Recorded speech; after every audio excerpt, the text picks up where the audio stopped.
Hello students, hope you all are doing well. आज हम इस वीडियो में डिस्कस करेंगे AS16 बोरोइंग कॉस्ट और हम स्टडी मटेरियल के सारे क्वेश्चन सॉल्व करने वाले हैं विद कॉन्सेप्चुअल क्लैरिटी। आपने अगर ये AS पहले नहीं किया है, आप फर्स्ट टाइम कर रहे हैं या बहुत टाइम बाद भी कर रहे हैं तो भी कोई चिंता की बात नहीं है, क्योंकि हम यहाँ पे बिल्कुल डिटेल में करने वाले हैं सारे क्वेश्चंस। ऐसे कि आपको समझ आए, इवन अगर आप पहली बार कर रहे हैं तो भी। Okay, so let's start. First, we'll talk about what is borrowing cost. Okay, so borrowing cost में mainly होता है हमारा, there are other things as well, but mainly हम बात करेंगे इसमें interest के बारे में। borrowing cost मतलब हमारा interest, मतलब आपने borrow किया है कुछ मतलब let's say आपने 5 लाख का लोन लिया at the rate of 10%, आप इंटरेस्ट देंगे इस पर 50 के, राइट। तो ये आपका क्या हो गया, बोरोइंग कॉस्ट। तो इसके अभी तक जो हमें पता है, हमने जो प्लस वन में पढ़ा है, इंटरेस्ट अगर हम पे करते हैं तो उसकी हम एंट्री क्या डालते हैं, इंटरेस्ट टू बैंक और पेबल। अगर अभी नहीं पे किया है बट ड्यू हो गया तो इंटरेस्ट टू बैंक हमारा एंट्री होती है हमारी, राइट।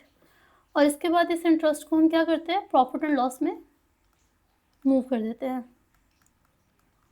अभी तक आपको यही पता है कि अभी तक का सिनेरियो यही है, राइट। बट इस AS में हम जानेंगे कि ये तो सही है कि PNL में हमें डालना होता है। PNL में डालने का मतलब क्या होता है, एज ए एक्सपेंस दिखा रहे हैं हम इसको, expense book as a expense हम इसको बुक कर रहे हैं, राइट। बट कुछ सिनेरियोज ऐसे हैं, ये AS हमें कुछ सिनेरियोज ऐसे बताता है जिस केस में हमें इसे एक्सपेंस ऑफ ना करके हमें एसेट के कॉस्ट में ऐड करना होता है। एसेट कौन सी एसेट के कॉस्ट में ऐड करना होता है, एक सेकेंड, हाँ जी, कौन से एसेट की कॉस्ट में। फॉर एग्जांपल आपने 5 लाख का आपने एसेट लेना है, राइट। आपके पास पैसे नहीं है या जो भी फंड कम पड़ गया, आपने 5 लाख का क्या लिया, लोन। तो और अगर कुछ कंडीशंस पूरी होती हैं, जिसमें मेनली कंडीशन ये है कि ये लोन आपने इस एसेट को इसलिए लिया है क्योंकि ये एसेट को, ये उस टाइप का एसेट है जिसको बनने में 12 मंथ्स कम से कम लगते हैं, राइट। उस टाइप का अगर ये एसेट है तो हमें ये AS कहता है कि अगर आपको जो भी आप इंटरेस्ट इस लोन पे देंगे, इसको हम प्रॉफिट एंड लॉस में ना ले जाके हम इसको इसके कॉस्ट में ऐड कर देंगे। मतलब हमें जो ये एसेट है, हम ये बोलेंगे 5 लाख का नहीं है, 5 लाख प्लस 50 के, 5.5 लाख का ये एसेट हमें पड़ जाएगा। तो जब हम बैलेंस शीट में इसको दिखाएंगे, हम इसको 5 लाख का ना दिखा के 5.5 लाख का दिखाएंगे। और ये जो हमारा इंटरेस्ट है, ये कब तक इसमें हम ऐड करते जाएंगे इस एसेट में, जब तक ये एसेट हमारा बन के पूरा नहीं हो जाता। आई होप आपको समझ आ रहा है कि मतलब हमने एक लोन लिया इस एसेट के लिए, और इस एसेट के ऊपर जो भी हम इंटरेस्ट पे कर रहे हैं, अब उसको प्रॉफिट एंड लॉस में ना डालने के बजाय एसेट के कॉस्ट में ऐड कर रहे हैं। और एसेट के कॉस्ट में हम कब तक ऐड करते जाएंगे, जब तक कि एसेट हमारा बन के तैयार नहीं हो जाता फॉर इंटेंडेड यूज़ और सेल। क्योंकि हम अगर कोई एसेट ले रहे हैं तो या तो हम उसको यूज़ के लिए लेंगे या तो फर्दर सेल के लिए लेंगे, तो दोनों में से जो भी सिनेरियो है, तो जब तक ये मतलब बेसिकली फाइनल हमारा जब तक तैयार नहीं हो जाता, तब तक हम इसको हम जो बोरोइंग कॉस्ट है उसको हम इसमें ऐड करते रहते हैं, राइट। आई होप आपको थोड़ा सा आइडिया लग गया होगा कि हम इस एस में क्या पढ़ने वाले हैं। बाकी हम क्वेश्चन करेंगे तो आपको और क्लियर होगा। कॉन्सेप्ट से पहले मैं आपको एक बार क्वेश्चन दिखाना चाहूँगी, सो दैट आपको क्वेश्चन से आइडिया लग जाए कि वो क्या रहा है इस एस में। अगर आपके पास पॉसिबल है तो प्लीज़ आप स्टडी मटेरियल लेके बैठें, क्योंकि वो ज़्यादा आप कंसंट्रेशन के साथ आप कर पाएंगे, और एक पेन या पेंसिल भी हाथ में लेके बैठे सो दैट आप अंडरलाइन वगैरह कर सकें। और आपने कोशिश करनी है, जैसे आपका बिजनेस है, आपने समझना है आपका बिजनेस और आप अपने बिजनेस से रिलेटेड आप सोच रहे हो, तो थोड़ा ज़्यादा कंसंट्रेशन रहेगा। Okay, PRM Limited obtained a loan, मतलब आपने लोन लिया है फ्रॉम बैंक से फॉर रुपीज़ 120 लाख, 120 लाख का लोन लिया ऑन 30 अप्रैल 2021, ठीक है। It was utilise as follows, ये यूटिलाइज हुआ है ऐसे, मतलब इसको 120 लाख को आपने कैसे खर्च किया, आपने कंस्ट्रक्शन ऑफ अ शेड, मतलब शेड को कंस्ट्रक्ट करने में 50 लाख लगा दिए, ठीक है। शेड मतलब क्या हुआ, बिल्डिंग। मशीनरी आपने खरीद ली 40 लाख की, वर्किंग कैपिटल आपने खरीद लिया 20 लाख का, advance for purchase of truck आपने खरीद लिया 10 लाख का, मतलब आपने एडवांस दे दिया सॉरी ट्रक के लिए, तो ये 10 लाख का, ठीक है।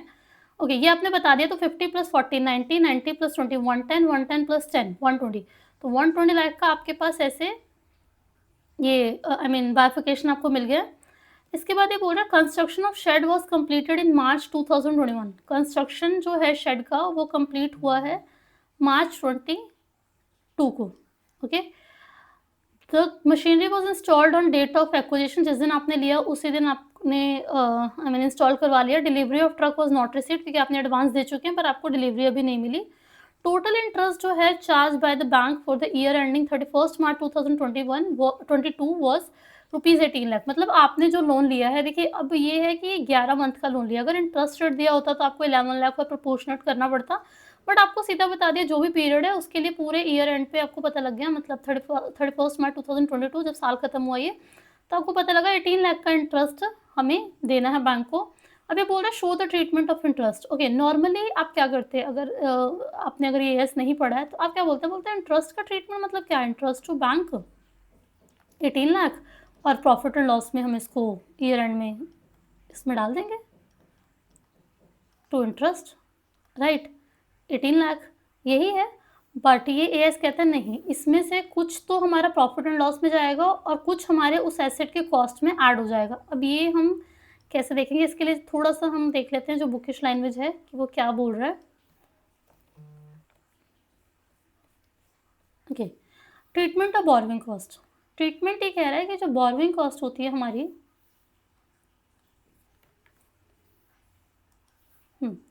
बोरोइंग कॉस्ट होती है अगर वो डायरेक्टली रिलेटेड है एक्विजिशन, कंस्ट्रक्शन और production of a qualifying asset. Qualifying asset जैसे जो मैंने बोला था कि वो एसेट जिसको बनने में 12 मंथ से उससे ज़्यादा लगते हैं, ठीक है, तो उस केस में हम क्या करेंगे, उसे कैपिटलाइज कर देंगे, अदरवाइज हम उसको रेवेन्यू एक्सपेंडिचर में डाल देंगे अगर ये वाला केस नहीं है तो।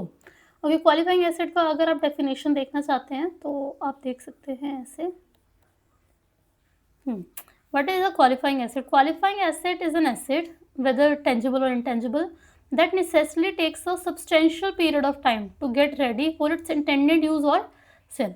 ठीक है, तो बेसिकली आप उसको जब तक फाइनली यूज़ करने के लिए आपके वो मतलब एसेट तैयार हो जा रही है कि हाँ अब हम इस एसेट को यूज़ कर सकते हैं, या अगर सेल करना है तो सेल कर सकते हैं, तो उस टाइम तक मतलब जब से आपने कंस्ट्रक्शन या उसको बनना मतलब शुरू किया है उस टाइम से लेकर इंटेंडेड यूज़ या सेल के टाइम तक अगर वो सब्सटैंशियल पीरियड ले रही है, ठीक है, तो उसको हम क्वालिफाइंग एसेट कहते हैं। अब सब्सटैंशियल पीरियड का क्या मतलब होता है, जो इस एएस ने हमें बताया है कि सब्सटैंशियल पीरियड का मतलब यूजुअली 12 मंथ्स होता है, ज़्यादा या कम भी हो सकता है जो सब्जेक्टिव है, बट या डिपेंड ऑन द सर्कमस्टांस है, बट वैसे 12 मंथ्स हम लेके चलेंगे। तो इससे आपको ये समझ आ गया होगा, आपने बस मेनली बेसिक अपने दिमाग में अपने यही सोच के चलना है कि कोई एसेट है जिसको बनने में टाइम लग रहा है तो वो क्वालिफाइंग एसेट है, नहीं तो क्वालिफाइंग एसेट नहीं है, और अगर वो क्वालिफाइंग एसेट नहीं है तो उससे रिलेटेड जितना भी इंटरेस्ट होगा हमारा वो पीएनएल में जाएगा, अदरवाइज वो कैपिटलाइज होगा। आई होप आपको समझ आ गया। तो पहले हम देखते हैं इसमें क्वालिफाइंग एसेट आपका कौन कौन सा है। Construction of a shed, obviously building है। अच्छा, इसमें हमें ये बताया है कि मार्च 2022 को ये तैयार हुआ है, बट क्या ये बताया इसकी कंस्ट्रक्शन कब शुरू हुई है, नहीं, तो बिल्डिंग है तो वी कैन अज्यूम कि ये क्वालिफाइंग एसेट ही होगा, राइट, तो इसलिए हम इसको बोलेंगे कि this is our qualifying asset. Okay, and purchase of machinery, machinery अगर आप खरीद रहे हैं आप सेम डे पे यूज़ कर सकते हैं, तो this is not an qualifying asset. Working capital भी सेम डे यूज़ हो सकता है, तो नॉट अ क्वालिफाइंग एसेट। और आपने ट्रक के लिए एडवांस दिया है तो ये भी मोस्ट प्रॉब्ली 12 मंथ्स तो नहीं लगेंगे फॉर इट्स इंटेंडेड यूज़, तो ये भी क्वालिफाइंग एसेट नहीं है। तो हमें ये पता है कि जो ये 18 लाख है इसमें से इससे रिलेटेड जितना है वो हमारा कैपिटलाइज होगा, अदरवाइज कैपिटलाइज नहीं होगा, वो पीएनएल में जाएगा। तो इससे रिलेटेड जितना है मतलब कैसे 18 है 120 लाख पे, क्योंकि टोटल 120 खर्चा है और 120 लाख लोन है हमारा, तो 120 पे टोटल खर्चा है तो 50 का कितना प्रोपोर्शन बना, तो 18 multiply divide by 120 multiply by 50, 18 divide by 120 multiply 40 ये इसके हिस्से का है, 18 डिवाइडेड बाय 120 मल्टीप्लाई बाय 20 ये इसके हिस्से का है, 18 डिवाइड बाय 120 मल्टीप्लाई बाय 10 ये इसके हिस्से का है। तो जो इसके हिस्से का आ रहा है आप भी साथ में कैलकुलेटर पे करें सो दैट आपका ये चैप्टर खत्म हो जाएगा।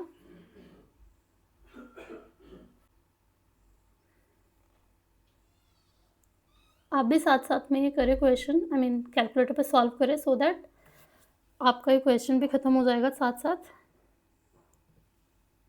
ओके, सो ये आया है हमारा 7.5 lakhs। ओके, तो 18 में से 7.5 गया, बाकी 10.5 आपका इन सब का भी सब P&L का ही है, तो 10.5 आपका P&L में चला जाएगा। अब यहाँ पे देखेंगे तो सेम यही है कि क्वालिफाइंग एसेट हमारा 150 लाख है और ये 7.5 है, right. Borrowing cost to be capitalised, और ये हमारा interest to be debited to profit और लॉस 10.5। ओके, क्वेश्चन हम ना इस चैप्टर के लास्ट में हम ये भी देखेंगे कि कौन से क्वेश्चन ऐसे हैं जो आप अवॉइड कर सकते हैं, क्योंकि वो क्वेश्चन कहीं ना कहीं एक बड़े क्वेश्चन में कवर हो चुका होगा। तो लास्ट में आपको ये भी बताऊंगी कि कौन से ऐसे क्वेश्चन है जो आप छोड़ के एक बड़ा क्वेश्चन करें तो कौन से 2-3 क्वेश्चन उसमें कवर हो जाएंगे, राइट। तो वो हम लास्ट में देखते हैं। ओके, तो यहाँ तक आई होप आपको समझ आ गया होगा।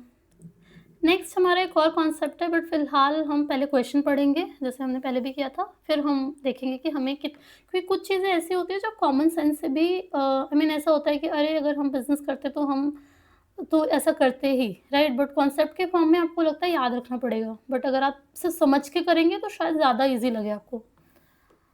Okay, illustration number 2।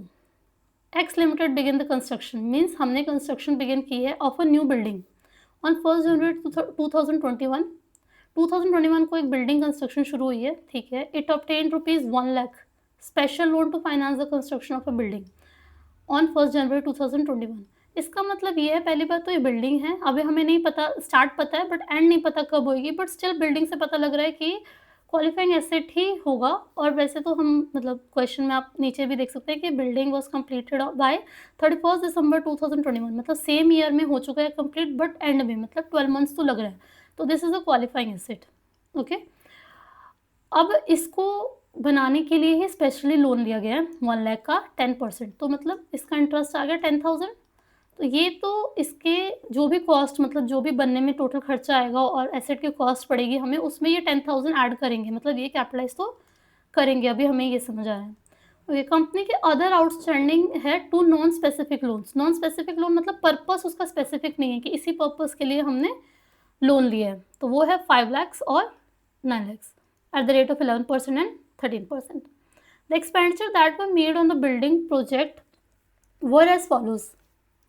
वो क्या है, जनवरी में आपने 2021 2 लाख का खर्चा किया, मतलब जिस दिन इस महीने मतलब हमने 1 जनवरी को स्टार्ट किया था कंस्ट्रक्शन और उसी मंथ में हमने 2 लाख का इस पे खर्चा कर दिया है, तो 1 लाख आप देखेंगे तो लोन है, राइट।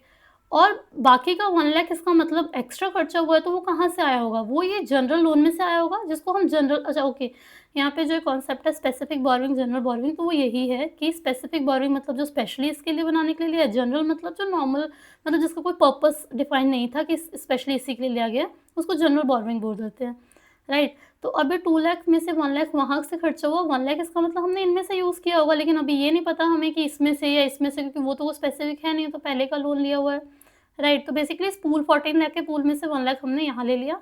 अप्रैल में फिर 2021 को फिर हमने 2.5 लाख का खर्चा किया, 2,50,000, तो वो भी इसी में से लिया होगा। जुलाई का 4,50,000 इसी में से लिया होगा, दिसंबर का 1,20,000 इसी में से लिया होगा, राइट। ओके, तो अब हमें पता है कि हमें ये देखना है कि इससे रिलेटेड, क्योंकि ये क्वालिफाइंग एसेट है हमारा, बिल्डिंग है ना, बिल्डिंग हमारा जो है वो क्या है, क्वालिफाइंग एसेट।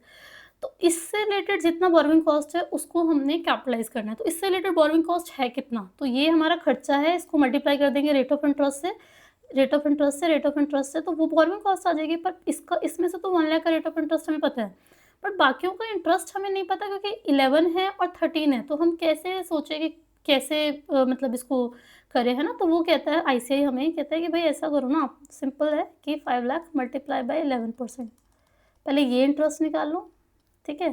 फिर अब देखो 9 लाख मल्टीप्लाई बाय 13%, इसका इंटरेस्ट निकाल लो, फिर टोटल देखो इंटरेस्ट आपका कितना पड़ रहा है,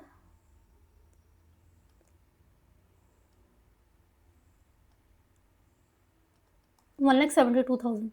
तो अभी बोल रहा है 1,72,000 इंटरेस्ट आप दे रहे हो कितने पे, 14 लाख पे, राइट, मल्टीप्लाई बाय 100। तो अब तो ये कितना रेट पड़ा, 1,72,000 डिवाइड बाय 14 लाख,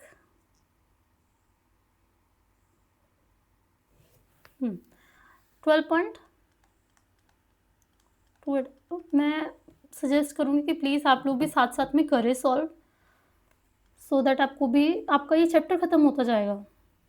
ओके 12.285%। तो ये हमें रेट ऑफ इंटरेस्ट मिल चुका है। इसको मैं पहले साइड में लिख लेती हूँ सो दैट हम इसको साफ कर सकें।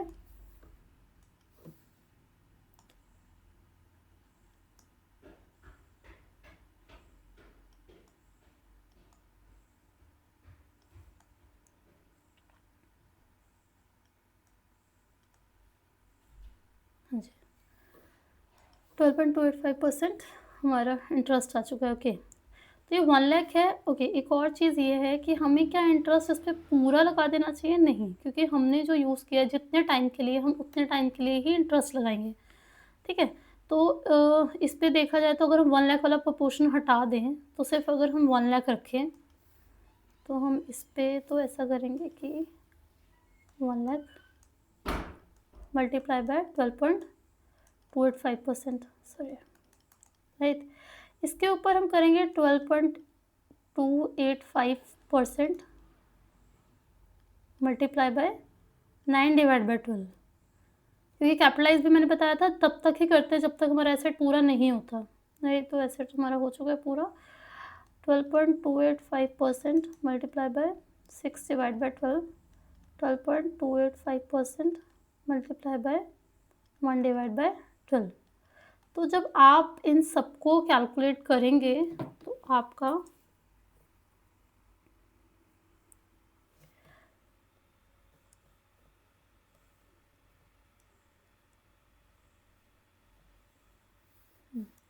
तो ये आपका बनता है 12285।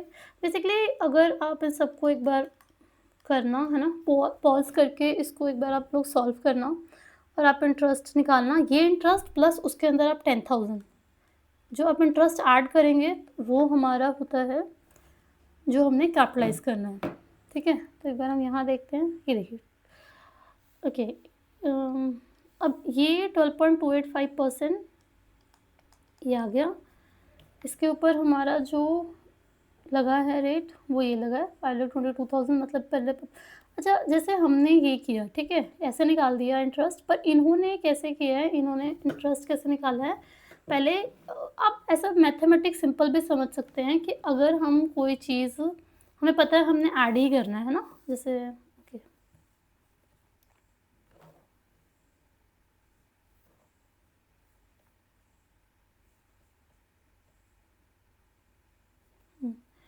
अगर आप कोई चीज़ समझ रहे हैं कि फॉर एग्जांपल आपको पता है कि a multiply by b multiply by c plus e multiply by f multiply by c plus i multiply by j multiply by c, ये सब चीज़ें ऐसे ही होनी है। अगर k multiply by m multiply by c, तो हमें पता है c सब में ही कॉमन है, तो हम c को बाद में ही मल्टीप्लाई कर दें और इन सबको हम पहले ही मल्टीप्लाई करके हम प्लस कर सकते हैं, राइट। ये मतलब जो हमारा कॉमन मैथमेटिक्स होता है।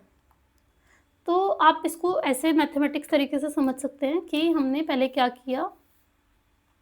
बेसिकली वैसे तो इसके पीछे ये भी लॉजिक है कि प्रपोर्शन निकाल दिया उन्होंने खर्चे का, कि खर्चा जिसके ऊपर हमें अप्लाई करना है वो है कितना। बट अगर आप मैथमेटिकल तरीके से समझेंगे तो ऐसे भी आप समझ सकते हैं कि पहले सिर्फ इसको और जो भी पीरियड है बेसिकली 12 ले लिया इन्होंने, नहीं भी आप प्रपोर्शन करोगे तो भी सेम ही है। और 2,50,000 मल्टीप्लाई बाय 9/12, 4,50,000 मल्टीप्लाई बाय 6/12, ये करके आपने टोटल ये निकाल दिया। फिर जो टोटल आपका आया उसके ऊपर आपने रेट ऑफ इंटरेस्ट अप्लाई कर दिया, जिसमें से आप यहाँ पे 1 लाख ले सकते थे। 1 लाख इसलिए लेना है क्योंकि आपका 1 लाख स्पेसिफिक जो है वो स्पेसिफिक है। और ये हम अगर जनरल बोरोइंग में से यहाँ पे आप लिख सकते हो ना कि calculation of weighted average accumulated expense from general borrowing भी लिख सकते हो और यहाँ पे आप 1 लाख कर सकते हो। बट ठीक है, जैसा ऐसे ही कर रहे हैं ये ठीक है कि हाँ 2 लाख आपने टोटल एक्सपेंस निकाल लिया, इन शॉर्ट ऐसे बोल सकते हैं, ठीक है। तो ये करके इसके ऊपर आपने रेट ऑफ इंटरेस्ट निकाला, amount of interest to be capitalise ये आ गया आपका, ठीक है 74,189। और अच्छा ओके टोटल एक्सपेंस कैपिटलाइज कितना होगा, जो टोटल हमारा ये एक्सपेंस किया है बिल्डिंग पे 2 lakh plus 2 lakh 50 4 lakh 50 plus 4 lakh 50 9 lakh plus 1,20,000 10 lakh 20,000, ये plus interest amount of interest to be capitalise. और उसके बाद टोटल ये हमारी कॉस्ट आ गई। तो बिल्डिंग की एंट्री वही हो जाएगी बिल्डिंग टू बैंक, ओके। और आपने नरेशन में लिख दिया कि cost of building and borrowing cost दोनों ही हैं। आई होप आपको ये इलस्ट्रेशन समझ आया होगा। थर्ड क्वेश्चन हम करते हैं। पहले हम इलस्ट्रेशन पढ़ते हैं, ठीक है। Illustration number 3, the company has obtain, हमने ऑब्टेन किया है institutional term loan of rupees 580 lakh, sorry, rupees 580 lakhs for modernisation and renovation of its plant and machinery, ठीक है। Plant and machinery acquired under the modernisation scheme and installation completed on 31 March 2022। इसने हमें ये नहीं बताया कि शुरू कब हुआ था, तो हमें सब्सटेंशियल पीरियड हम नहीं इसमें हम पता कर पाएंगे, बट क्योंकि नेचर ऑफ एक्सपेंस है कि renovation of plant and machinery, तो ये टाइम इसने लिया ही होगा, वी कैन अज्यूम, राइट। क्योंकि कुछ चीज़ें होती हैं जो हमें हमें समझ आता है कि हाँ टाइम लिया होगा, तो आप अजम्पशन डाल के लिख सकते हैं कि हाँ we are assuming that modernisation and renovation of its plant and machinery has taken substantial period of time, ठीक है। आप ऐसा करके एक नोट डाल सकते हैं अजम्पशन का। Amounted to rupees 406 lakhs, 406 lakhs का इसने क्या किया है, लोन लिया, खर्चा हुआ इसके ऊपर, लोन 580 का था। इसमें से 58 जो है वो सप्लायर को एडवांस दिया for additional assets, and the balance loan of 116 has been utilised for working capital purpose, ठीक है। तो ये वर्किंग कैपिटल पर्पस के लिए, और the counted is on a dilemma as to how the account for total interest of 52.20 lakhs incurred during 2021 and 22 on the entire institutional term loan of rupees 580 lakhs। अब ये क्या बोल रहा है कि इसके ऊपर हमें इसने बता दिया इंटरेस्ट इतना देना है, तो हमें पता है इसमें से कुछ जो ये इंटरेस्ट है, इसमें से हमारा कुछ जो है वो क्या होगा, पीएनएल में जाएगा, एक्सपेंस ऑफ होगा, और कुछ हमारा कैपिटलाइज हो जाएगा। तो कितना होगा, पहले तो हम ये देखते हैं इसको खर्चा इसने किस किस कैटेगरी में किया है। एक तो हमारा किया है प्लांट एंड मशीनरी, राइट। एक हमारा एडवांस दिया है इसने फॉर एडिशनल एसेट्स, और एक इसने दिया है वर्किंग कैपिटल। तो वर्किंग कैपिटल तो ठीक है, जब दिया होगा तभी हमारा यूज़ हो सकता है, तो ये नहीं। बाकी इसने एडवांस जो है, हमने एक पहला इलस्ट्रेशन किया था, राइट, एक मिनट आपको दिखाती हूँ। पहला इलस्ट्रेशन जो किया था, इसके अंदर जो एडवांस दिया है फॉर परचेज ऑफ ट्रक, तो इसमें हमें एसेट का नेचर बताया है, तो एडवांस है और इसको भी हमने as a non qualifying asset ही माना है। बट यहाँ पे इसने नेचर ऑफ एसेट हमें नहीं बताया, इसने एडिशनल एसेट्स बोल दिया। बट क्योंकि एडवांस है तो हम इसको भी नॉन क्वालिफाइंग एसेट्स हम बोल सकते हैं कि क्वालिफाइंग एसेट नहीं है। और प्लांट एंड मशीनरी का रेनोवेशन तो ये तो इसने टाइम लिया होगा, तो ये तो क्वालिफाइंग एसेट है। तो क्वालिफाइंग एसेट इसमें से 5406 का है, तो अब हम बोल सकते हैं कि जो 52.20 है डिवाइडेड बाय ये 580 पे है, तो 406 पे कितना हुआ होगा, सॉरी 406 तो कैपिटलाइज वाला पार्ट है, ये कैपिटलाइज होगा, और ये वाला हमारा जो पार्ट है वो है 174। ठीक है, ये मतलब ये टोटल हो गया 58 प्लस 116, तो और इन दोनों का टोटल भी 580 ही आ रहा है, इन तीनों का टोटल, ठीक है। तो अगर हम इसको कैलकुलेट करें, प्लीज़ आप लोग भी साथ साथ करें।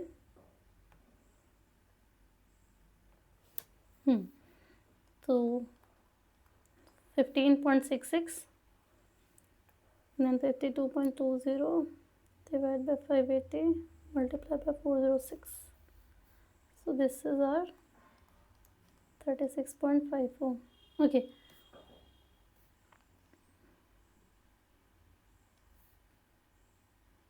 सो ये हमारा ऐसे, ठीक है। तो यही वही टेबल पहले कि पहले नाम लिख दिया, किस किस चीज़ में खर्चा हुआ है, नेचर लिख दिया, इंटरेस्ट टू बी कैपिटलाइज लिख दिया, और इंटरेस्ट प्रॉफिट और लॉस में कितना है।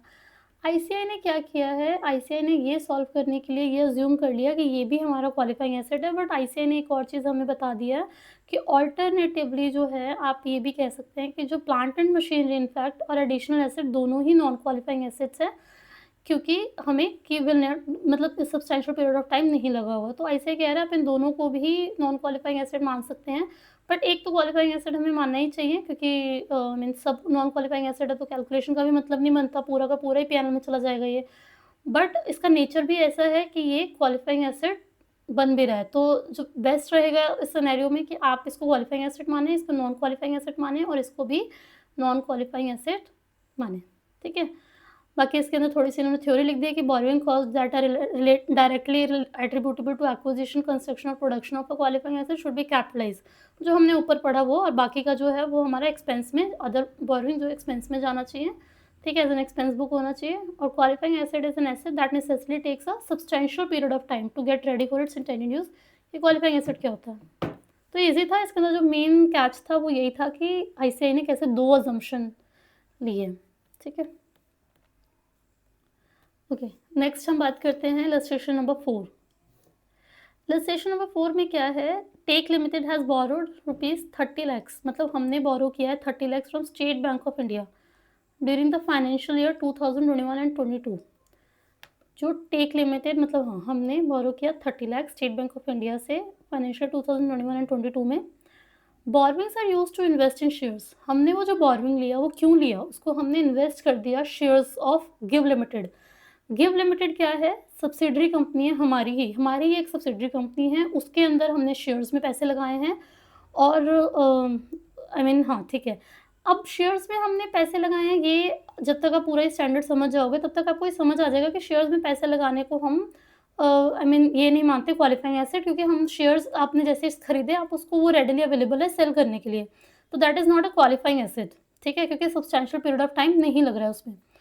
लेकिन आप पेपर में कंफ्यूज, अगर ऐसा क्वेश्चन आता है तो आप पेपर में किस चीज़ को लेके कंफ्यूज हो सकते हैं कि जो हमारी सब्सिडरी कंपनी है वो उस पैसे का क्या कर रही है, which is implementing a new project estimated to cost of ₹50 lakhs। मतलब हमने अपनी ही कंपनी में पैसा लगाया, मतलब अपनी सब्सिडरी कंपनी में, जो उसको यूज़ कर रही है एक ऐसे प्रोजेक्ट के लिए, नए प्रोजेक्ट के लिए बेसिकली, जिसमें 50 लाख लग रहा है।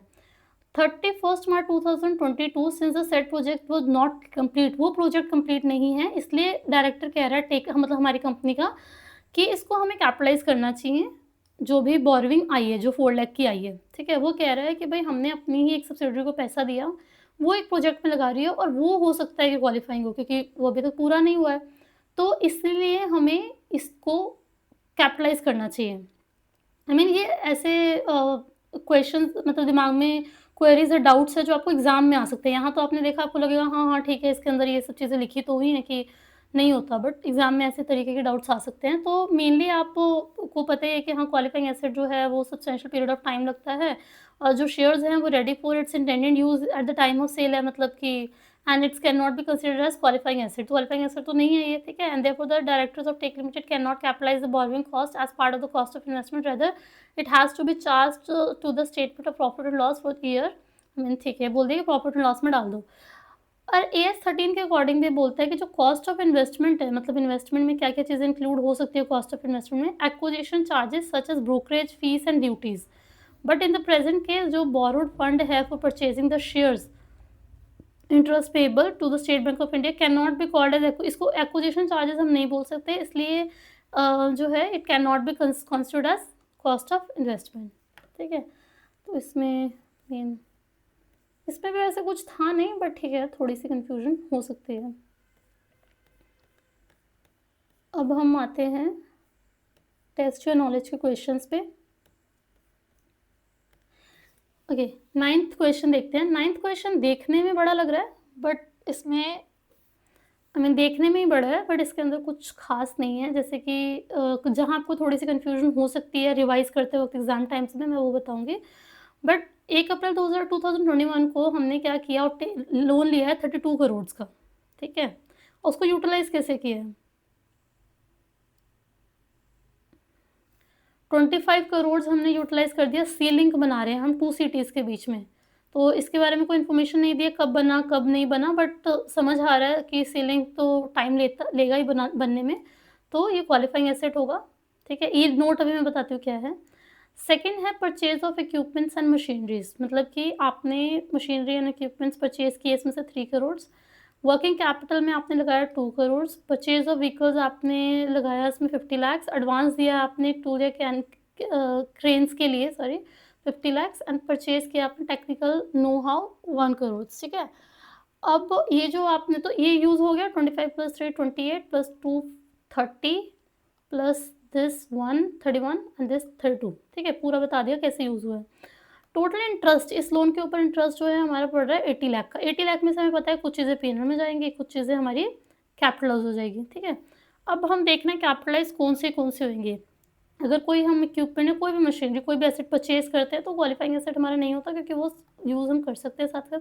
वर्किंग कैपिटल भी नहीं होता, परचेज़ ऑफ व्हीकल्स भी नहीं होता, एडवांस आप दे रहे हो तो वो भी नहीं होता, और purchase of technical know how ये भी नहीं होता, क्योंकि वो भी आप यूज़ कर सकते हैं साथ के साथ। और उसके बाद तो बचता है ये।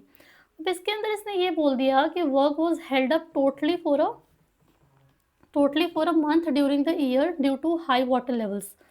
हाई वाटर लेवल्स की वजह से 1 मंथ के लिए काम रुक गया है। ओके, इसके अंदर एक कॉन्सेप्ट है ऊपर, पहले हम वो थोड़ा देखते हैं, उसके बाद फिर हम इस पे आएँगे कि लेकिन इतना तो आपको समझ आ गया होगा कि इनके रिलेटेड जो भी इनके रिलेटेड जो भी हमारे एक्सपेंस होंगे, वो सब तो पीएनएल में जाएगा ही। तो अगर आपको, वैसे तो ये छोटी-सी चीज़ है, अभी मैं आपको बताऊँगी, क्लियर हो जाएगा।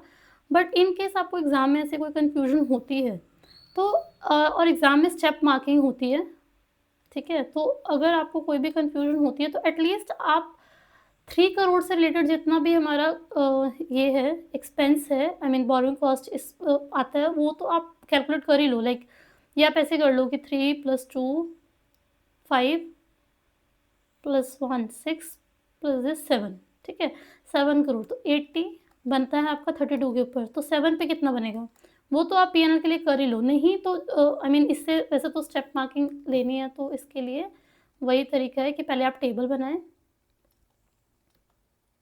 ठीक है? कि आप वही एग्ज़ाम में, जैसे हमने पीछे भी देखा है कि पहले आप नेचर लिख दें कि किस तरीके के हमारे खर्चे हैं, फिर वो क्वालिफ़ाइंग है कि नहीं है, ठीक है? वो आप बता दें, उसके बाद फिर आप बता दें कि कितना कैपिटलाइज़ होगा, फिर उसके बाद कितना हमारा एक्सपेंस होगा, ठीक है? तो ये सब तो सब लिख ही दें, और नीचे वाले भी जब आप लिखोगे तो वहाँ पे आप लिख ही दें कि हाँ, भई नॉन क्वालिफ़ाइंग एसेट। और उसके बाद यहाँ पे जाके फिर आप लिखेंगे कि 80 डिवाइडेड बाय 32 मल्टीप्लाई बाय 3, फिर नीचे वाले में 80 डिवाइडेड बाय 32 मल्टीप्लाई बाय 2। तो इसके भी आपको मार्क्स मिलेंगे, राइट? तो अच्छा, ठीक है, हम दोबारा आते हैं इस पॉइंट के ऊपर कि 1 महीने के लिए हमारा काम रुक गया है।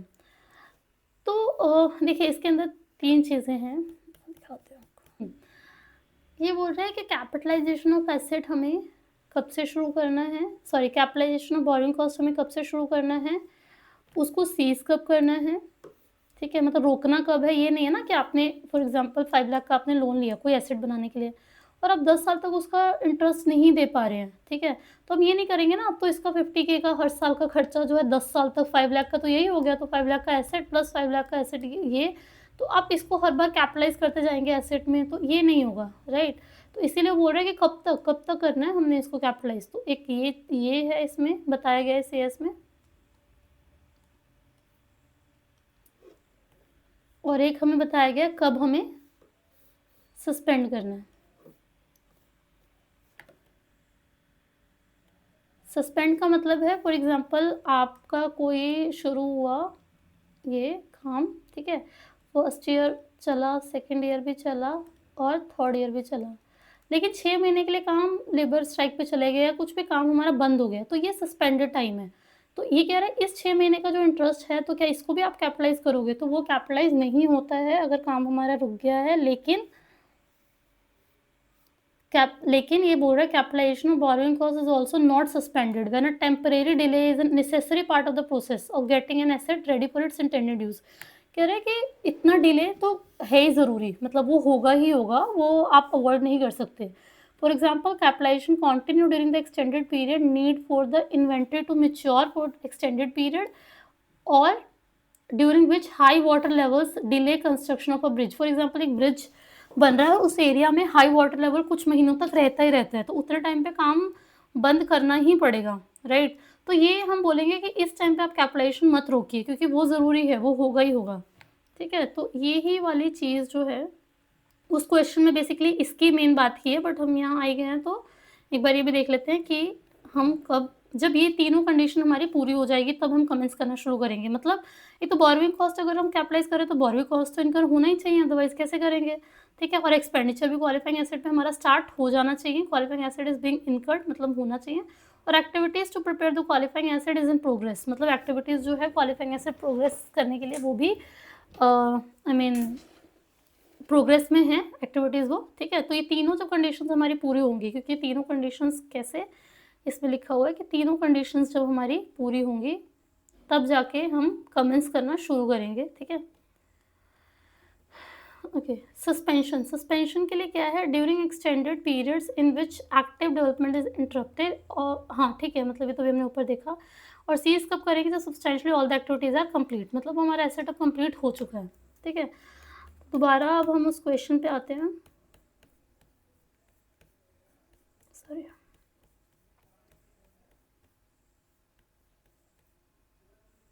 इस क्वेश्चन में भी यही है, work was held up totally for a month during year due to high water levels. ये हाई वाटर लेवल्स की वजह से है, ठीक है, रुका है। तो हमने जैसे पढ़ा, हाई वाटर लेवल्स की वजह से अगर काम रुका होता है तो हम उसको सीज नहीं करेंगे, आई मीन सस्पेंड नहीं करेंगे, और हम उसको कैपिटलाइजेशन कंटिन्यू रखेंगे। तो वही जैसे हमने ऊपर देखा कि ये सारी चीज़ें जो है हमारा यहाँ आइटम्स लिख दिए उन्होंने, क्वालिफाइंग एसिड है कि नहीं है, येस और नो लिख दिया। इंटरेस्ट कितना कैपिटलाइज करेंगे, प्रॉफिट एंड लॉस में कितना डालेंगे। तो 80 लाख था हमारा, इसके ऊपर 25 था, तो 85 डिवाइडेड बाई 32 मल्टीप्लाई बाई 25 कर लो, चाहे जैसे भी, ठीक है? तो ये सब चीज़ें हमारा होके हमें पता लगे कितना कैपिटलाइज होगा, कितना इंटरेस्ट होगा। थोड़ी सी पहले अगर ऐसा क्वेश्चन आ जाता है तो जो भी मतलब क्वेश्चंस होते हैं, थोड़ा हमें थ्योरी लिखनी होती है, तो बेसिकली कुछ लाइनें आप याद कर सकते हैं। समझ भी गए हैं तो आप लिख सकते हैं कि हाँ को, जैसे पहली लाइन ये हो गई कि बोरोइंग कॉस्ट जो है डायरेक्टली एट्रीब्यूटेबल है टू एक्विजिशन, कंस्ट्रक्शन और प्रोडक्शन ऑफ क्वालिफाइंग एसेट, जो कि कैपिटलाइज होनी चाहिए। अदर बोरोइंग कॉस्ट जो है वो एक्सपेंसिव होना चाहिए। और क्वालिफाइंग एसेट क्या होता है? जो सब्सटेंशियल पीरियड ऑफ टाइम लेता है to get ready for its intended use और सेल, ठीक है?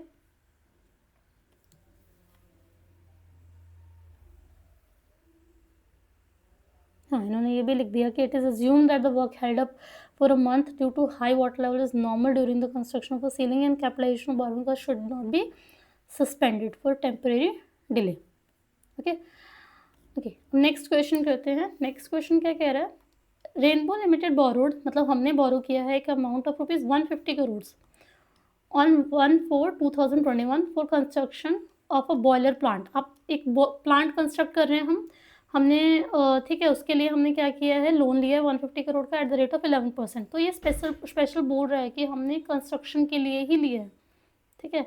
और जो प्लांट है इज एक्सपेक्टेड, तो ये स्पेसिफिक बोरोइंग होगी, हमें समझ आ गया। Plant is expected to be completed in 4 years में होगा, तो हमें समझ आ गया ये क्वालिफाइंग एसेट है, क्योंकि 12 मंथ से ज़्यादा टाइम लग रहा है।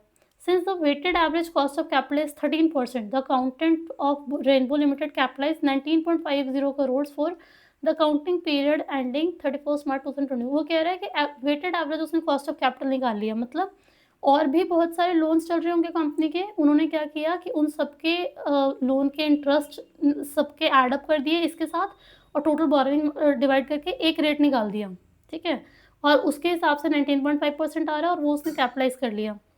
ओके, 150 करोड़ ज़रूरी नहीं है, इसके लिए लोन लिया है, पर ज़रूरी नहीं है 150 करोड़ फर्स्ट डे पे ही सारा यूज़ हो जाता है। तो कुछ टाइम के लिए वो जो बचा होगा उसको इन्होंने क्या किया, कहीं पे आई मीन इन्वेस्ट कर दिया होगा, और उसमें से हमें इनकम आ गई 3.5 करोड़, ठीक है? Were earn and credit to profit and loss account. Comment on the about treatment of accountant with reference to relevant accounting standard. ये बोल रहा है उन्होंने ठीक किया कि नहीं?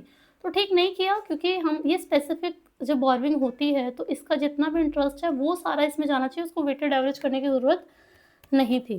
तो यही सारी चीज़ें इसमें लिखी हुई हैं कि to the extent that funds are borrowed specifically for the purpose of obtaining a qualifying asset, the amount of borrowing cost eligible for capitalization on that asset should be determined as the actual borrowing cost incurred। मतलब ये बोल रहे हैं क्योंकि वो specifically उसके लिए लिया गया, तो टोटल जितना बोरोइंग कॉस्ट है वो सब हम उस एसेट के में ही कैपिटलाइज करेंगे ड्यूरिंग द पीरियड लेस। अगर उसके ऊपर कोई इनकम कमा रहे हैं क्योंकि उसी बोरोइंग से, तो ऑफकोर्स वो हमें से लेस करना पड़ेगा। Capitalization rate should be weighted average of the borrowing cost applicable to the borrowing of the enterprise that are outstanding during the period other than borrowing made specifically। मतलब ये कह रहा है कि वेटेड एवरेज कैपिटलाइजेशन जो है वो weighted average पे होनी चाहिए, कब? जब वो अदर देन स्पेसिफिकली उसी एसेट के लिए ली गई हो, मतलब जनरल बोरोइंग, ठीक है? तो मतलब बेसिकली उसने इनकरेक्ट किया।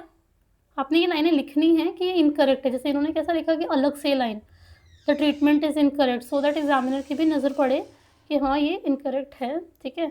और स्टेप मार्किंग अगेन मैंने वो पहले भी बोला है, स्टेप मार्किंग होती है, ठीक है? तो अब एक्चुअल इंटरेस्ट कितना आएगा? 11% 150 का, और जो हमारा टेम्परेरी इन्वेस्टमेंट से जो हमारी इनकम है वो लेस कर देंगे और बोरोइंग कॉस्ट हमारी 13 ऐसे आ जाएगी। ठीक है, तो ये भी सॉर्टेड है।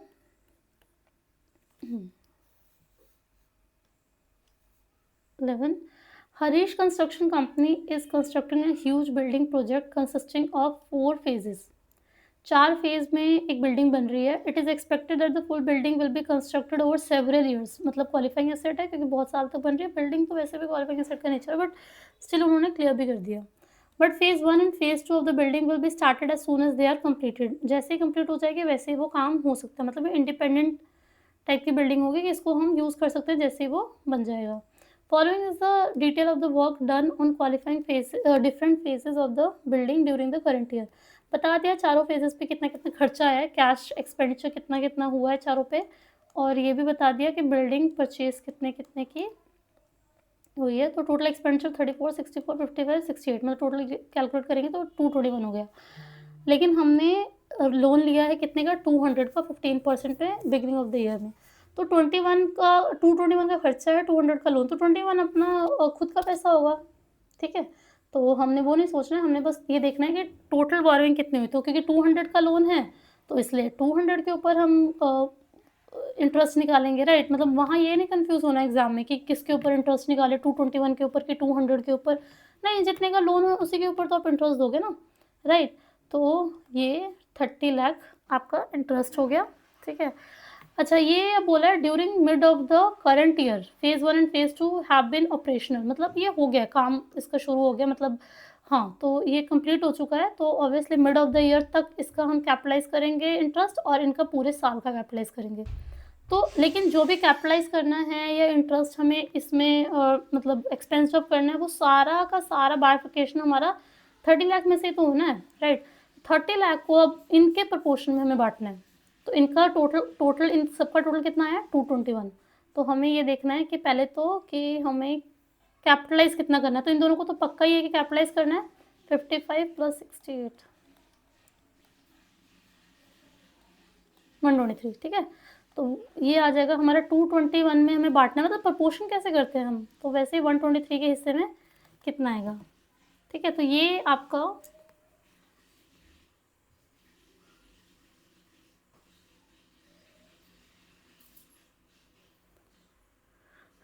30 डिवाइड बाई 221 मल्टीप्लाई बाई 123, तो ये वही 16.69 या 70 लैक्स आ गया।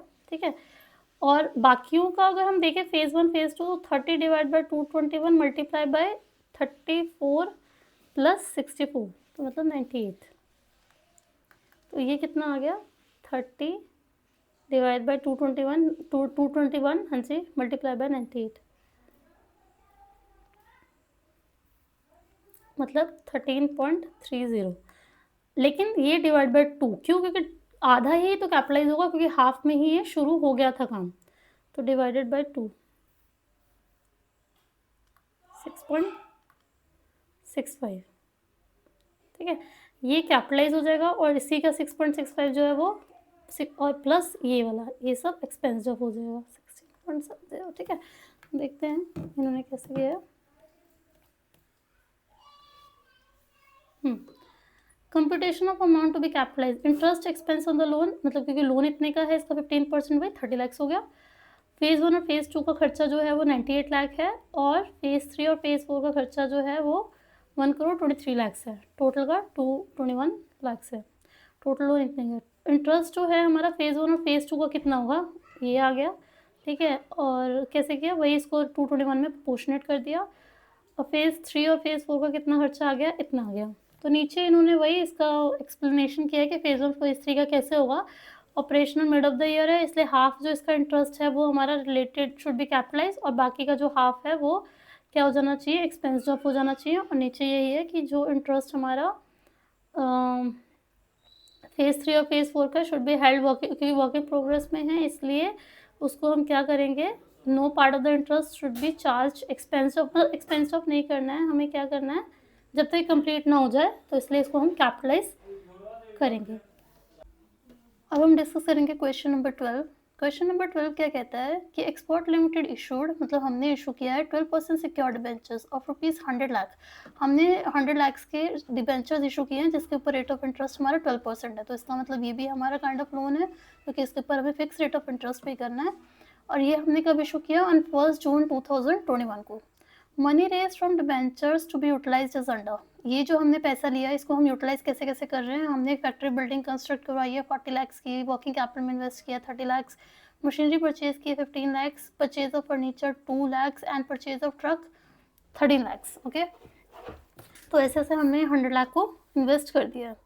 अभी बोल रहा है interest on debentures for the financial year 2021 and 22 was paid by the company, company ने पे कर दिया, very good. During the year the company invested idle fund, मतलब जरूरी नहीं है कि सारे 100 लाख एक ही टाइम पे यूज हो जाएगा, है ना। तो जब वो आइडल रहा होगा ये 5 लाख, तो उसको इन्होंने बैंक में एफडी करा दिया और उसका मतलब बैंक में एफडी करा दिया एंड अर्न किया इंटरेस्ट ऑफ ₹50,000। थर्ड पॉइंट है, इन March 2022 construction of the building was not completed, और उसको भी 6 महीने और लगेंगे। इसका मतलब ये क्वालिफाइंग एसेट है, इसके नेचर से भी पता लग रहा था, बट इन्होंने कंफर्म कर दिया कि ये क्वालिफाइंग एसेट है, ठीक है, क्योंकि 6 मंथ्स और लगेंगे। और पहले भी अगर यहाँ से हम खर्चा कर रहे हैं तो पहले से स्टार्ट होगा, बट अगर नहीं भी तो यहीं से भी स्टार्ट हुआ तो भी मोर देन 12 मंथ्स तो हो चुका है। थर्ड पॉइंट हमारा, in March 2022 machinery was installed and ready for its intended use, machinery March 2022 को ही इंस्टॉल हो गई है, रेडी फॉर इंटेंडेड यूज़ हो चुकी है। फर्नीचर भी जो है वो एट द एंड हमारा पुट टू यूज़ हो चुका है। ट्रक भी जो है रिसीव हो जाएगा इन अप्रैल 2022। तो हम देखें इनसेट इसके अलावा कोई भी नहीं है, तो इसका भी ऐसे ही होगा कि एक पहले ये जो पर्पस इंटेंडेड पर्पस है इसका कॉलम बनेगा, उसके बाद एक जो है क्वालिफाइंग है कि नहीं इसका कॉलम बनेगा, एक कैपिटलाइज है हुआ कि नहीं उसका कॉलम बनेगा, और एक पीएनएल में जाएगा कि नहीं उसका कॉलम बनेगा। और कैसे निकालेंगे इसको? पहले तो पहले हम बोरोइंग कॉस्ट तो निकालें कि कितना है। तो 100 लाख का लोन है, इसके ऊपर 12% इंटरेस्ट रेट है, और ये कितने मंथ्स के लिए है? क्योंकि 1 जून 2021 से 31 मार्च 2022 तक हमारा 10 मंथ्स बनेगा, राइट। तो इस हिसाब से देखें तो ये 10 लाख बन रहा है। 10 लाख ये है, लेकिन इसके ऊपर हमारा 50,000 का हमें बच भी रहा है, राइट। आई मीन इंटरेस्ट भी हमें मिल रहा है, अर्निंग है हमारी, तो इसको माइनस करेंगे तो 9.5 लाख। 9.5 लाख को इसमें हम बाइफरकेट कर देंगे, टोटल मिलकर कितना बन रहा है? 100 ही बनेगा। तो ये 40 multiply by 9.5, I mean basically हमें ये देखना है कि 9.5 100 में डिस्ट्रीब्यूट करें तो कैसे प्रपोर्शन करते हैं, divide by 100 multiply by 9.5। Next वाले के लिए 9.5 डिवाइड बाय 100 मल्टीप्लाई बाय 30। तो ऐसे कर करके हम ये अमाउंट निकाल लेंगे, ठीक है। तो आई होप इन्होंने भी ऐसे ही किया है। इसमें हम देखें तो भाई construction of factory building, purchase of machinery, purchase of and furniture, working capital, ये क्वालिफाइंग है कि नहीं, और 9,50,000 मल्टीप्लाई बाय 100 डिवाइड बाय 10 करके ये टोटल बाकी सारी पीएनएल में चली गई है। थोड़ा सा थ्योरी लिखना भी ज़रूरी है, तो थ्योरी में हम बस इतना भी लिख सकते हैं कि बेसिकली ये कि बोरोइंग कॉस्ट जो डायरेक्टली एट्रीब्यूटेबल है to the acquisition, construction, production of qualifying asset, उसको हम कैपिटलाइज करेंगे, और अदर बोरोइंग कॉस्ट जो है उसको हम रिकॉग्नाइज करेंगे एज एन एक्सपेंस। और क्वालिफाइंग एसेट क्या होता है हमारा? वो एसेट होता है that necessary take substantial period of time to get ready for its intended use, ठीक है।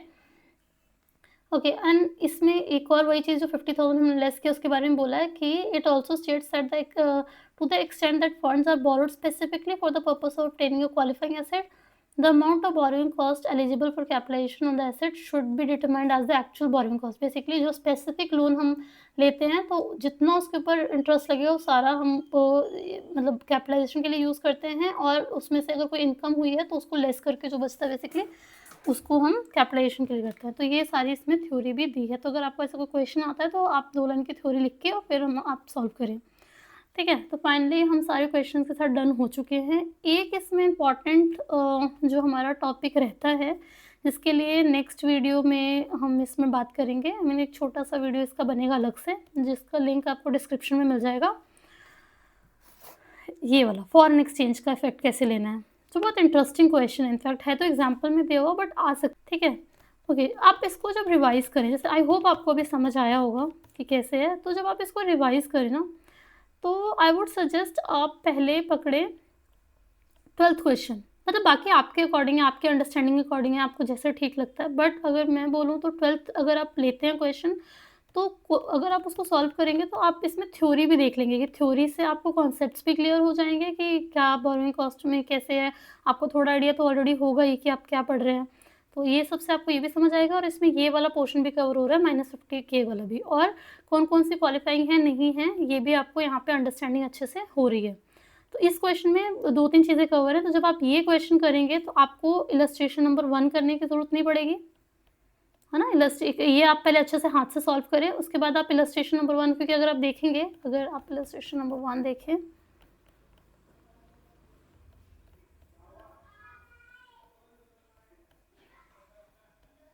तो इलस्ट्रेशन नंबर 1 में भी वही सारी चीज़ें हैं, तो आप वो क्वेश्चन करेंगे, आपको पता लग जाएगा वर्किंग कैपिटल भी क्वालिफाइंग नहीं होता, ये भी क्वालिफाइंग नहीं होता, ये भी क्वालिफाइंग नहीं होता। तो आप ये कट कर सकते हैं, ठीक है? अगर आपने 12th क्वेश्चन कर लिया है तो। उसके बाद आप 11th इलस्ट्रेशन जो है, हाँ, ये आप करें हाथ से, क्योंकि थोड़ा अच्छा क्वेश्चन है, ठीक है? ये वाला क्वेश्चन अच्छा है, तो ये आप करें। 10th के लिए आप ऐसा करें कि आप साइड में, क्योंकि सी आपने क्या करना है, अगर आपको अभी कोई चीज़ करने में आप 1 घंटा लगा रहे हैं, तो आप इस तरीके से उसको ऑर्गेनाइज़ करें कि जब आप इसको रिवाइज़ करेंगे तो आपको आधा घंटा ही लगना चाहिए, या आधा घंटा लग गया या 35-40 मिनट्स लग गए, बट कम टाइम लगना चाहिए, वरना आपका वो रिवीज़न का कोई पर्पस नहीं रह जाता, कि वो रिवीज़न नहीं होती, वो फिर से दोबारा सब चीज़ें करने वाली बात हो जाती है। तो इस तरीके से अभी ही साथ में चीज़ें लिखें। फॉर एग्ज़ाम्पल जैसे अब ये क्वेश्चन है, इसमें आप छोटा-सा एक नोट लिख दें। आप चाहे हिंदी में नोट लिख लें, इसका समराइज़ेशन वे में, जो भी आपको समझ आए, क्योंकि थ्योरी टाइप क्वेश्चन ही है। और इसके अंदर हाँ, ये 13% वाला भी, कि अगर आप स्पेसिफिक बोरोइंग है तो आप मेन जो रेट है वही लेंगे, ना कि आई मीन वर्किंग, जो भी weighted average cost of capital. तो ये आप जो भी 2-3 लाइनों में इसको समराइज़ करके लिख दें, सो दैट जब आप इसको लास्ट डे पे गो थ्रू करेंगे, सिर्फ़ आप उतना पढ़ेंगे, आपको ना क्वेश्चन पढ़ना है, ना पूरा आंसर पढ़ना है। ठीक है? ये वाला क्वेश्चन, इसमें भी वही सारी चीज़ें, तो ये भी आपको पूरा करने की ज़रूरत नहीं है, क्योंकि इसमें भी परचेज़ है, वर्किंग कैपिटल है, और ये सब चीज़ें एडवांस और परचेज़ है। तो इसको भी पूरा करने की ज़रूरत नहीं है। इसमें बस एक ये वाला पॉइंट है जिसको थ्योरी में आपको थोड़ा एक्सप्लेन करना पड़ेगा, कि सस्पेंशन कैसे एक्सप्लेन करना है। तो आप ये लिखें और इसके आंसर में जाके आप इसको हाइलाइट कर दें, जो भी जिस तरीके से भी आंसर में ये समझाया गया है। जैसे जो भी इसके अंदर ये चीज़ समझाई गई है, इसको आप हाइलाइट कर दें, और लास्ट में आप ये पढ़ के जा सकते हैं। तो अगर आपको एग्ज़ाम में क्वेश्चन आता भी है तो आपको याद आ जाएगा। तो आप बस इसको हाइलाइट करें, अदरवाइज़ इसको क्रॉस कर दें। इसको क्रॉस करें और इसको आप स्टार मार्क कर दें, सो दैट आप जब दोबारा रिवाइज़ करेंगे तो आपको पता है मुझे पूरा क्वेश्चन नहीं देखना, बस मुझे ये पॉइंट देखना है। इसको भी आप क्रॉस करके आप सीधे यहाँ पे नोट पढ़ें और इसको पूरा क्वेश्चन करना है, नीचे वाला पूरा करना है। ये आपका टेस्ट योर नॉलेज है, इसमें भी अगर आप आएँ, वाली बात मैं कर रही थी, वो शेयर्स वाली बात आपकी इस वाले में है, ठीक है? तो ये वाला पॉइंट आपने करना है, ये ऐसे, और ये वाला क्वेश्चन तो आप कर लें। क्योंकि इसके अंदर भी अज़म्पशन वाला है, तो इसके अंदर आप छोटा-सा नोट यहाँ लिख सकते हैं कि only 2 assumptions taken by ICAI, या 2 ways to solve the question, ऐसे करके आप कुछ नोट डालें, सो दैट आपको याद आ जाए इसके अंदर क्या था। बाकी पूरा क्वेश्चन ये भी करने की ज़रूरत नहीं है, ये वाला। सेकंड क्वेश्चन, हाँ, ये क्वेश्चन अच्छा क्वेश्चन है, ये क्वेश्चन करके जाएँ या करें। बाकी बहुत बार आपने प्रैक्टिस कर ली, तो हो सकता है लास्ट डे पे आपको करने की ज़रूरत ना पड़े। फर्स्ट क्वेश्चन तो आप काट ही दें। तो आई होप आपको ये समझ आया होगा। एंड फॉरेन एक्सचेंज वाला पार्ट आप डिस्क्रिप्शन में दिए हुए लिंक से आप देख सकते हैं। Thank you so much. अपना ख्याल रखिए, अपनी सेहत का भी ख्याल रखिए ज़रूर।